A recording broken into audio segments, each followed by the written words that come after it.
Hello, today we have to study chapter 3 current electricity. Current क्या होता है? It is the rate of flow of charge is known as the current. I is equal to Q by T and Q को coulomb और T को second, coulomb per second को ampere कहते हैं. And for 1 second में कितने number of electron flow होते हैं? We know that I is equal Q by T and Q is equal to N E upon 1 second अगर लें तो N E it is equal to 1, तो N is equal to 1 upon E और E की value 1.6 10 की power -19, ये value हो जाएगी 6.67. 10 की पावर 18 इलेक्ट्रॉन्स एक सेकेंड में फ्लो होते हैं. It is a scalar quantity. There are 2 types of the current. देख लेना 2 types of the current, conventional current and the electronic current. Current 2 तरह की होती है, कन्वेंशनल और इलेक्ट्रॉनिक. कन्वेंशनल वो होती है कि जिधर पॉजिटिव चार्ज फ्लो होता है उधर हम मान लेते हैं कि हमारी धारणा है कि कन्वेंशन है कि current always direction of current is always in the direction of the positive charge. लेकिन एक्चुअल प्रैक्टिस में होता क्या है कि जब भी हम इलेक्ट्रिक फील्ड अप्लाई करते हैं ऐसे, तो हमेशा इलेक्ट्रॉन फ्लो होता, इलेक्ट्रॉन, इसे इलेक्ट्रॉनिक करंट कहते हैं. एक्चुअल में रियल करंट यही है, लेकिन सारे इलेक्ट्रॉन एक जगह अलाइंड हो जाते हैं तो हमें लगता है इधर से करंट आ गई, क्योंकि पॉजिटिव के कारण ही इलेक्ट्रॉन अलाइंड होते हैं. तो हमारा कंसेप्ट है कि direction of current is this, लेकिन direction of current is always in the direction of, actual position यही है, लेकिन इसीलिए हम कहते हैं कि डायरेक्शन ऑफ करंट भी is in the opposite direction of electron. Electron जिधर चलता है करंट हमेशा उसके अपोजिट होती है, तो ध्यान में रखना. हमेशा जिधर इलेक्ट्रॉन जाता है उसके अपोजिट डायरेक्शन में करंट, यही हमारी कन्वेंशनल करंट है, ये इलेक्ट्रॉनिक करंट है. अच्छा, ओम्स लॉ देखना. Current flowing through a conductor is directly proportional to its potential difference across its ends provided the temperature remains the same. That is V is directly proportional to I. So V is equal to IR, तो R is equal to V upon I. ये जो resistance है इसकी SI unit ओम होती है. Factors affecting the resistance. Resistance किस पर depend करता है? लेंथ, एरिया, टेम्परेचर और internal nature of the matter. तो जनरली एक फार्मूला हम डिराइव करते हैं कि ये रेसिस्टेंस डायरेक्टली, अगर लेंथ बढ़ जाए तो रेसिस्टेंस बढ़ जाता है. इन्वर्सली प्रोपोर्शनल टू एरिया, अगर एरिया बढ़ जाए तो रेसिस्टेंस घट जाता है. इलेक्ट्रॉन और इजीली फ्लो होते, एरिया बढ़ जाती है. तो R is directly proportional to L and R is inversely proportional to A. R is directly proportional L upon A, so R is equal to rho L upon A. Resistivity, the resistance of a conductor, resistivity of R is equal to rho L upon A. If R is equal to, if L is equal to 1 and A is equal to 1 meter square, then resistivity it is equal to R. मतलब अगर L और A 1 आ जाए तो resistant और resistivity same आ जाएगा. तो हम definition दे सकते हैं कि the resistivity it is the resistance of a conductor of unit length and unit cross sectional area. Unit length का मतलब 1 मीटर एरिया लेंथ हो, 1 मीटर अगर उसकी 1 मीटर अगर स्क्वायर हो, क्रॉस सेक्शनल एरिया हो जाए तो रेसिस्टेंट और रेसिस्टिविटी सेम होगा. या अगर लेंथ उसकी 1 सेंटीमीटर, एरिया अगर 1 सेंटीमीटर स्क्वायर हो जाए तो resistant and resistivity will be same. So ये जो हमारा resistivity it is the depends upon the internal property. केवल ये इंटरनल प्रॉपर्टी पर ही डिपेंड करता है. अभी आगे हम लोग पढ़ेंगे कि resistivity depends upon the number of electron. M rho is equal to M upon N E square tau. अभी हम जस्ट पढ़ेंगे आगे. कि रेसिस्टिविटी हमारी जो रो होती है it is M upon N E square tau, केवल इतने पर डिपेंड करती, mass of electron, number of electron, charge on electron and relaxation time जो कोलिजन होता है उस पर डिपेंड करती है हमारी रेसिस्टिविटी, जबकि रेसिस्टेंस इसके साथ साथ लेंथ और एरिया पर भी डिपेंड करती है। R is equal to rho L upon A पे न्यूमेरिकल क्वेश्चंस भी हैं, जैसे देख सकते हो कि two conductors A and be having the same mass and the same material, diameter of A is half the diameter of B. If RA be the resistance, RA means resistance of A is 24 ohm, find the resistance of B. अगर इस तरह से है कि दो conductor हैं same mass और same material के हैं, ए का डायमीटर बी से डायमीटर का हाफ है, तो अगर ए का रेसिस्टेंस गिवन है 24 तो हमें बी का रेसिस्टेंस चाहिए क्या होगा। हम जानते हैं R is equal to rho L upon A मतलब पाई आर स्क्वायर, तो rho L A upon pi R A square. इसी तरह से आर बी की बात करें दूसरे मटेरियल का तो rho L B upon A, तो rho L B pi R B square. लेकिन देर ये दिया है कि R B is twice of A के ट्वाइस है, तो हम लिख सकते हैं अगर R A upon R B निकालें तो L A upon L B पर रो और पाई तो कैंसिल हो जाएगा, R B square upon R A square.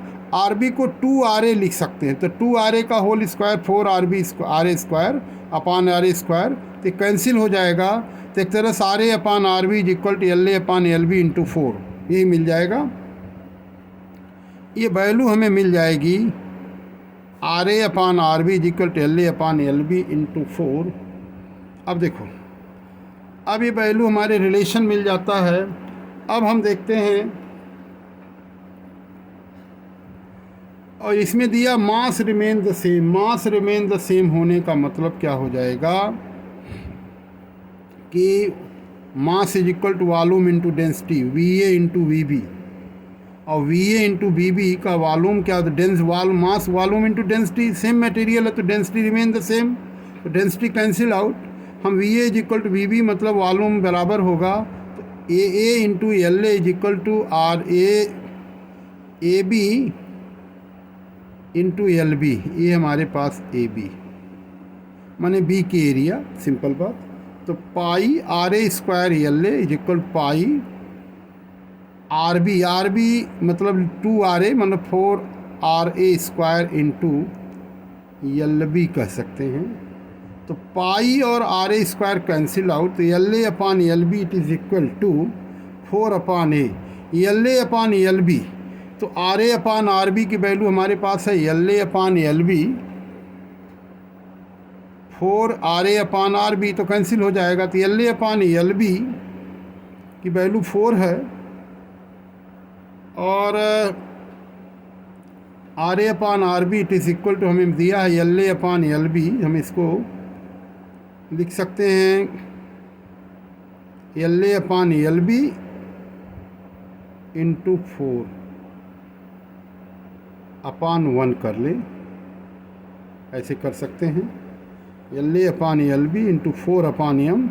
और हम क्या देख रहे हैं कि L A upon L B की वैल्यू है 4, और 4 से तो मल्टीप्लाई हो जाएगा 16, तो आर बी की वैल्यू हो जाएगी R A upon R B 16, R B is equal to R A upon 16, तो आर ए तो 24 अपान 16 1.5 ओम, यही हमारा रेसिस्टेंस आ जाएगा वायर बी का, ये ध्यान में रखना।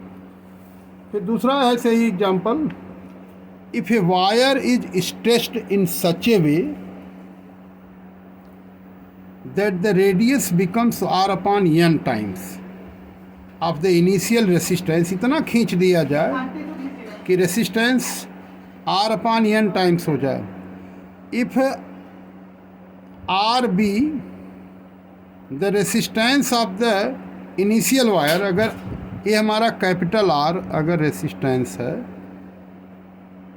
अब इनिशियली है, then what will be the resistance of stretched wire, stretched wire का रेसिस्टेंस क्या होगा।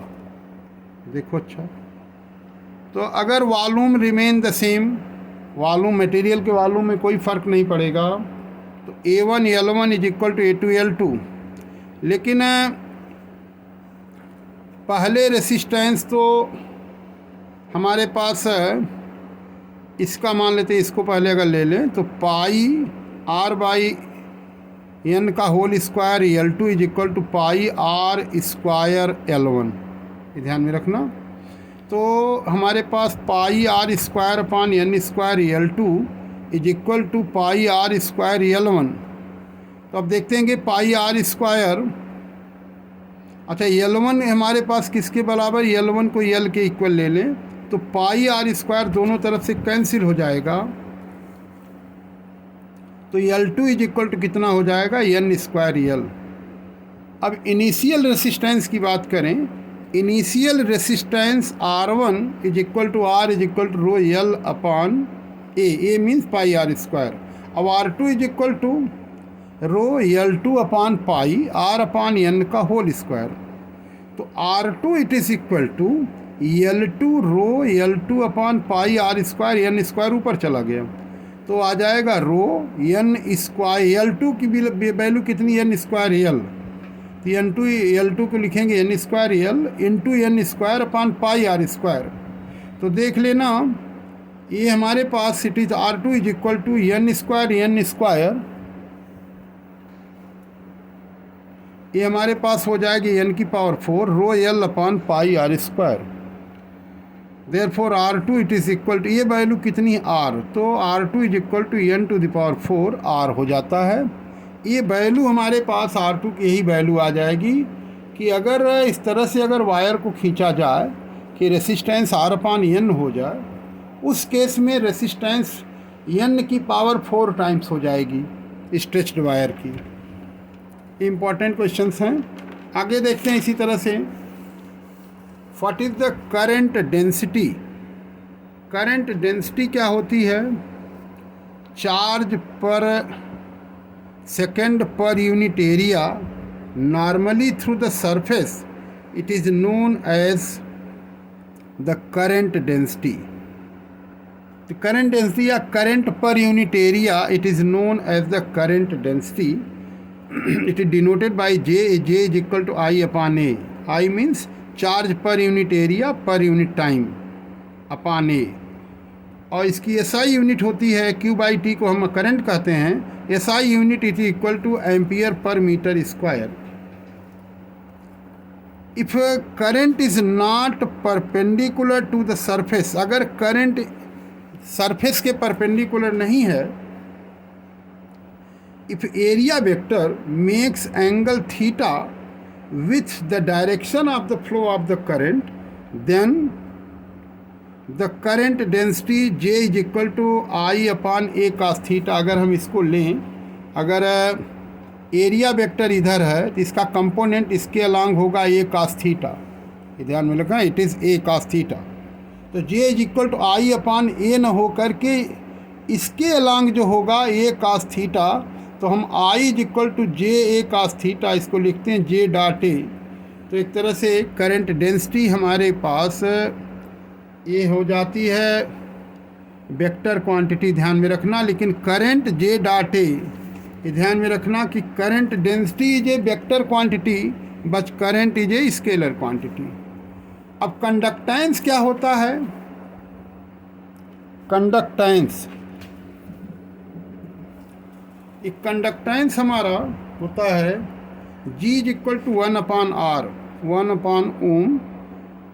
ओम इसको मतलब कंडक्टेंस में reciprocal of the resistance is known as the conductance.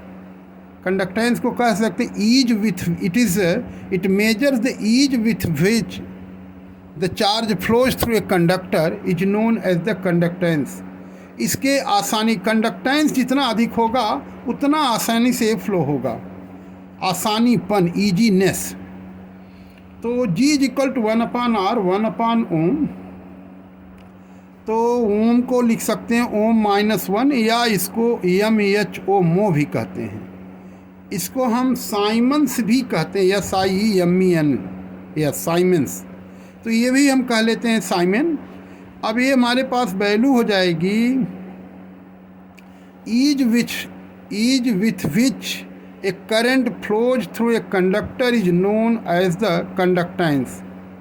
Ease जित आसानी से जो बहता है उसे ही हम उस प्रॉपर्टी को कंडक्टेंस कहते हैं। It is reciprocal of the resistance. तो हमारे पास ये value G is equal to 1/R 1/ओम और it is equal to ohm -1। तो MAHOR साइमेंस भी इसको कहते हैं। इसके 3 unit ohm -1 mho or siemens. Reciprocal of the अच्छा कंडक्टिविटी क्या होती है? Conductivity reciprocal of resistivity is known as the conductivity. ये कुछ नए terms and we have to know it. Conductivity reciprocal of resistivity is known as the conductivity. Sigma is equal to 1/ρ 1/ओम। इसको लिख सकते हैं ओम मीटर। रेसिस्टिविटी का होता है ओम मीटर। ओम -1 मीटर -1। ओम -1 को MAHO कहते हैं मीटर -1। आर साइमेंस मीटर -वार SM -1। तो ये हम इसको siemens metre -1 ohm -1 metre -1 or mho metre -1 हम इस तरह से भी इसको कर सकते हैं। ये हमारा हो जाता है this is the conductance and conductivity. इस तरह से हम ये जो है चैप्टर 3 के ये करंट इलेक्ट्रिसिटी में रेसिस्टेंट रेसिस्टिविटी, इस पर ये न्यूमेरिकल क्वेश्चंस, एक करंट डेंसिटी, कंडक्टेंस, और इसके बाद इसको हम फिर नेक्स्ट में पढ़ेंगे इसको। Okay, thank you.